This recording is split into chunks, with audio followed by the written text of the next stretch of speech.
Do you really believe in this? Yes, absolutely. I think, yeah, you guys are super cool. It's definitely a growing market. With something like this, you've come in, you've got this opportunity to pitch. A bit last minute. That 9,600, I don't expect it line by line on a spreadsheet, but just high level, is that just you two running the business?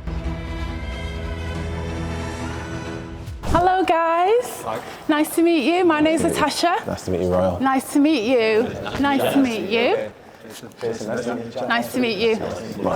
Great, fantastic. Right, so we've got some paperwork for you, just about our business. Nice. We'd build a really amazing product, so it'll be high-end, top-class faux florals, and then we'd build a collection to spring, autumn, and just keep building the business that way. So obviously the problem that we're trying to solve is that there's a rise in cost in living, so it obviously impacts people and it impacts the wedding industry. So people are being a bit more savvy on what they're going to spend their money on, and with wedding budgets, things like faux florals is something that they're going to be considering an alternative option for. So they've got options, but we've got fresh flowers, which are very expensive. They're very fragile. They get discarded as soon as the wedding's over. So there's a lot of wastage involved with that. The other option is venue florals. So venues often have faux florals ready, but the problem with those is that they're often cheap, lifeless, there's no emotion to them. Do you know, from my side, one sort of concern for me is that when you're looking through social media, things can appear a lot more aesthetic than what they actually are. Yeah. So how do you sort of mitigate that quality assurance factor so that if I am ordering for a specific occasion, I do receive them, and I've got the photos from you guys, I've seen the market, it's very beautiful, but I'm not really happy with that quality. You know, what does that look like for you? How do you kind of litigate that on a customer front? I might see a photo of these to rent for a specific occasion, and they might look really beautiful in the photo, the quality looks, really, really good, but when I get them, I'm not really satisfied with it in comparison to the real flowers. How would you sort of mitigate that in that scenario, especially with them being so expensive? And with it being occasional based, it needs to be right. So do you ever give the customers a little bit of a sample of what it'll look like prior to them going ahead? Where we can, we will. So for example, wedding fairs, that is a massive thing for us. We can actually go to wedding fairs, sign up, go. There's loads of brides, couples, all there trying to find the best cake, the best florals, the best photography. We can be there. We can actually showcase that one collection that we've done. It won't be a one-pop shebang, they're going to need to see something before going ahead with such a high-ticket price value. It's definitely a growing market, and the younger generation is trying to get married nowadays with the cost of living and stuff going up. They're trying to reduce that as much as possible, so I can definitely see the faux florals kind of playing a role in reducing wedding costs 100%. For me, it would just be seeing some numbers and some data that back up the market. How big is the market? How many people get married? How much could you make a season to be able to fully invest? So our solution is that we're going to provide real touch faux florals. Okay, so there's going to be minimal waste and it's going to be reusable designs. So obviously our primary revenue will be luxury floral foliage hire. Our secondary revenue, as I touched on before, is going to be custom event styling. So if someone wants something bespoke, and then our initial target market will be luxury weddings, private events. You mentioned there, with your other business, you've already got partnerships, been going for 5 years. A bit of a question that I've got is they're quite relevant businesses. So if you're going to do an event for someone, maybe if it's a 13-year-old kid's party, then maybe not. But you go into these places, etc. Could it not make things simpler and more streamlined to just plug and play this into your current business and have this as an upsell to be more of a one-stop shop events business?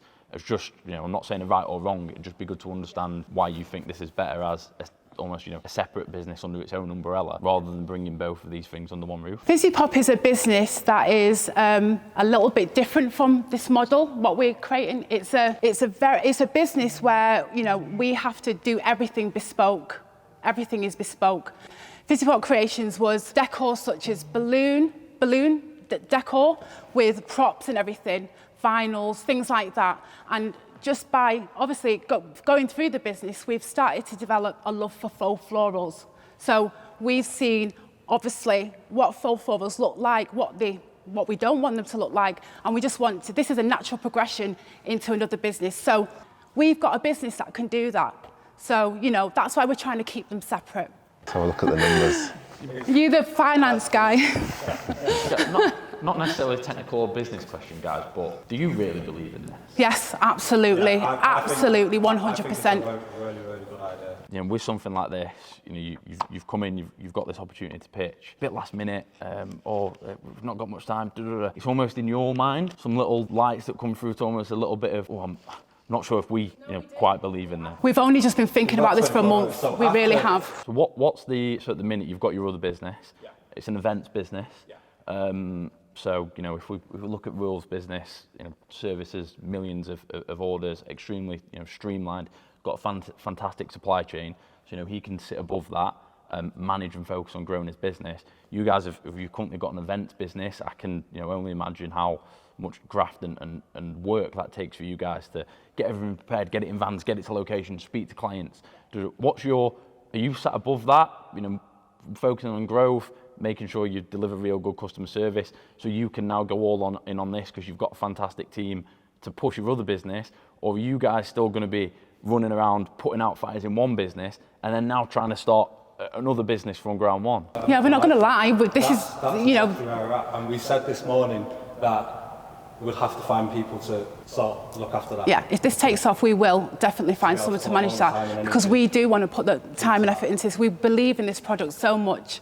We really do. So based on what you've got on the screen there with year 1 and year 2 growth, where have you got these projections? If you're saying there's not really many competitors out there at the moment, so how have you accumulated these figures? We're quite conservative with our numbers as well, aren't we? I mean, I think in the first year we're saying between 20 to 30 bookings in that 1 year. So if you think weddings are happening week in, week out, all around the year, we're saying, based on what, obviously, the cost of that arch, we're saying we're going to do 25 bookings.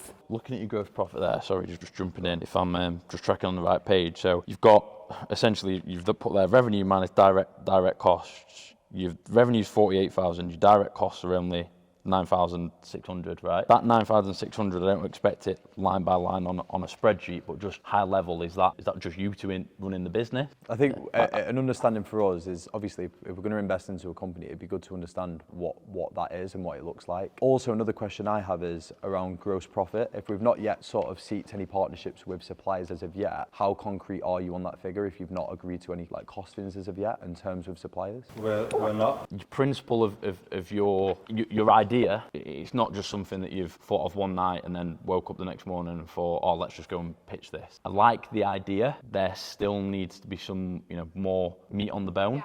A little bit, I'm saying this from a feedback point of view rather than sounding harsh, but another thing that concerns me is one thing that I've definitely learned and seen with, a lot of successful businesses. Sometimes it's not about the idea, it's about your systems to be able to fulfill that idea. So yeah, I really like you both. I think the business has definitely got potential. Especially, like I said, with the reducing kind of the costs of weddings, of events.